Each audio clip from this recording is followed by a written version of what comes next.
안녕하세요. 6월 2일자 신문일기를 진행할 국제신문 권용희 기자입니다. 오늘 낮 기온은 20도 정도로 어제보다는 선선하겠습니다. 주말에는 오늘보다는 더울 것 같습니다. 그럼 신문일기 진행하도록 하겠습니다. 사상 유해가스 사고, 당국 대피 혼선만 키워. 어제 폐수 처리 공장에서 4시간 이상 유해가스가 노출이 됐다고 합니다. 구청에는 2만 명 정도에게 대피령을 내렸는데 안전처는 괜찮다, 재난 문자 하나 없어가지고 혼란을 겪었다고 하네요. 어떤 혼란이 있었는지 한번 보겠습니다. 사상구는 노란 연기가 확산되자 오전 10시 35분 공장을 중심으로 반경 1km의 주민 2만여 명에게 대피하라고 권유를 했습니다. 오후 1시 30분까지 반경 1km 이내 접근 금지 조치도 유지했다고 하는데요. 가스 누출량이 적되었더라도 대기 중에 얼마나 머무를지 판단이 되지 않는다는 이유였습니다. 그렇지만 낙동강 유역환경청과 부산소방안전본부는 가스 누출이 억제됐다면서 인체에 해로운 정도가 아니다 라고 보고했다고 하네요. 그래서 재난 문자도 발송되지 않았습니다. 당국의 대처가 너무 상반이 되니까 혼란을 겪었을 수밖에 없을 것 같아요.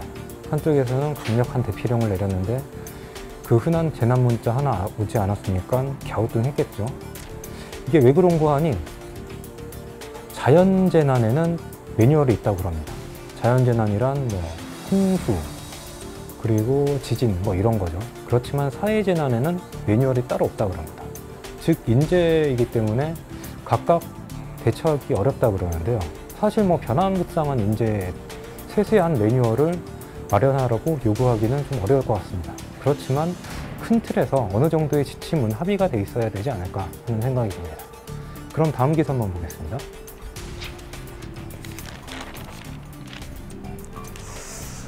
잠 좀 자자, 운동도 못하나. 온천천 수면권, 건강권 충돌. 여름밤에 자정이 넘은 야외 농구장에서 동호인들이 운동하면서 소음을 심하게 낸다고 합니다. 농구공 같은 경우는 소리가 크죠. 쾅쾅 소리가 나고 이제 야간 같은 경우는 시끄러울 것 같습니다. 그렇다 보니까 주민들이 나와서 실랑이를 벌이고 싸움도 나서 재물손괴로 일권하는 사태까지 벌어졌다고 그러네요. 그런데 이런 일이 흔하다고 합니다. 온천장 따라서 체육시설이 41개나 되고 이 때문에 조명 꺼라, 시끄럽다, 민원도 볼물 친다 그럽니다. 그렇지만 올빼미족들도 이제 할 말이 있죠. 직장인 남모씨 같은 경우는 날씨가 더워지면서 해가 지거나 심야에 운동을 즐기는 경우가 많다고 합니다. 공공시설에서 누구나 운동을 하거나 달리기, 산책을 즐길 수 있는 거 아니냐. 소음이 문제가 된다면 행정기관이 방음시설을 설치해 해결해야 한다 라고 합니다. 동래구나 금정구도 이제 할 말은 있겠죠. 조명을 끄면 치안 불안 요인이 되고요. 가로등 불빛이 있어 조명을 꺼도 운동을 하는데 큰 지장이 없다고 합니다. 온천천에 설치된 가로등은 총 774개라고 하네요. 일출몰 시간에 맞춰서 꺼지고 켜진다고 합니다. 원래 온천천 주변은 주거지로 상당히 선호가 되는 곳이었죠. 근처에 산책도 나갈 수 있고 운동도 할 수 있으니까요. 그렇지만 여름철에는 이런 생각지도 않은 고충을 겪게 된다고 합니다. 서로 조심하는 수밖에 없는데요. 올빼미족들의 주장도 일견 이해는 됩니다. 그렇지만 야간에 하는 운동이 그렇게 건강에 도움이 되지는 않는다고 해요. 좀 자제하는 건 어떨까 하는 생각도 듭니다. 그럼 다음 기사 한번 보겠습니다.